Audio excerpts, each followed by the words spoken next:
قرآن کریم تو عظیم کتاب ہے جس کی عظمت خود اللہ تعالی بیان فرماتا ہے۔ قرآن کریم تمام آسمانی کتابوں کا جامع کتاب ہے۔ قرآن کریم تمام آسمانی کتابوں میں سب سے افضل کتاب ہے۔ قرآن کریم جس زمانے میں نازل ہوا وہ تمام زمانوں میں جس مہینے میں نازل ہوا وہ تمام مہینوں سے افضل ہے۔ الحمدللہ الذی بعث رسله انبیاء وصلاة الله عليهم أجمعين، أما بعد فأعوذ بالله من الشيطان الرجيم، بسم الله الرحمن الرحيم، إنا نحن نزلنا الذكر وإنا له لحافظون، وقال النبي صلى الله عليه وسلم إن الله يرفع بهذا الكتاب أقواما ويزع به آخرين، او کما قال النبی صلی اللہ علیہ وسلم۔ دنیا کے شاعروں کا دیوان پڑھ کے دیکھو، دنیا کے شاعروں کا دیوان پڑھ کے دیکھو، پھر اس کے بعد رب کا قرآن پڑھ کے دیکھو، آنکھیں بھی ہوگی روشن دل بھی بنے گا گلشن، آنکھیں بھی ہوگی روشن دل بھی بنے گا گلشن، تم صرف ایک سورہ رحمان پڑھ کے دیکھو۔ محترم اساتذہ کرام، اسٹیج پر موجود مہمانان خصوصی، مجلس میں شریک غیور مسلمانوں اور میرے ہم قافلہ اور ہم سفر طلباء کرام، السلام علیکم ورحمۃ اللہ وبرکاتہ۔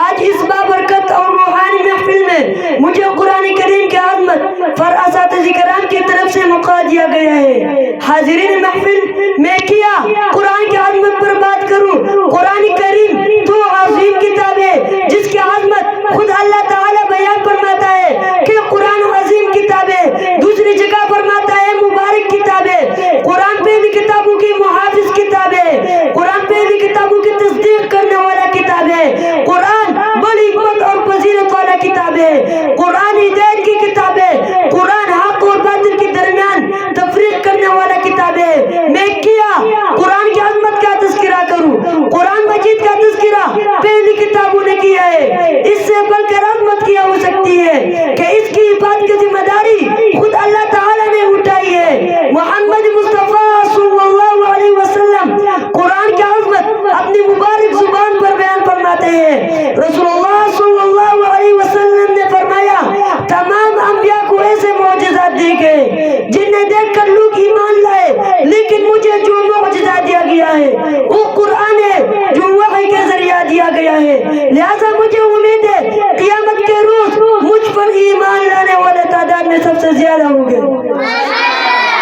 محترم سامعین، میں کیسے قرآن کی عظمت بیان کروں؟ قرآن کریم کو اللہ تعالیٰ نے اس امتیازات سے نوازا ہے جن میں اس کی ثانی کوئی دوسری آسمانی کتاب نہیں۔ قرآن کریم کا حفاظت کا ذمہ خود اللہ تعالیٰ نے لے رکھا ہے۔ قرآن کریم تمام آسمانی کتابوں کا جامع کتاب ہے، قرآن کریم تمام آسمانی کتابوں میں سب سے افضل کتاب ہے۔ جو فرشتہ قرآن لے کر اترا وہ سب فرشتوں میں افضل اور اللہ تعالیٰ کی وہی کا امین فرشتہ ہے۔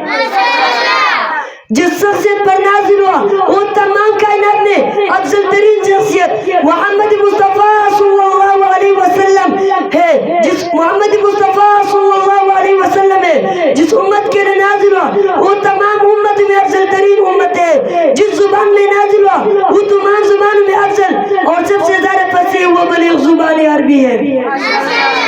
قرآن کریم جس زمانے میں نازل ہوا وہ تمام زمانوں میں جس مہینے میں نازل ہوا وہ تمام مہینوں سے افضل ہے، جس رات کو نازل ہوا وہ رات 1000 مہینوں سے افضل ہے۔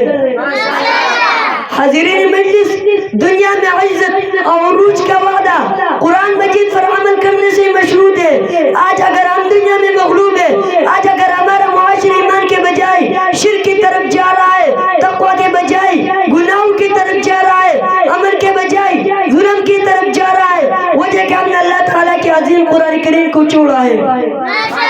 او زمانے میں معزز تھے مسلمان ہو کر، او زمانے میں معزز تھے مسلمان ہو کر، اور تم خوار ہوئے تارک قرآن ہو کر۔ وآخر دعوانا الحمدللہ رب العالمین۔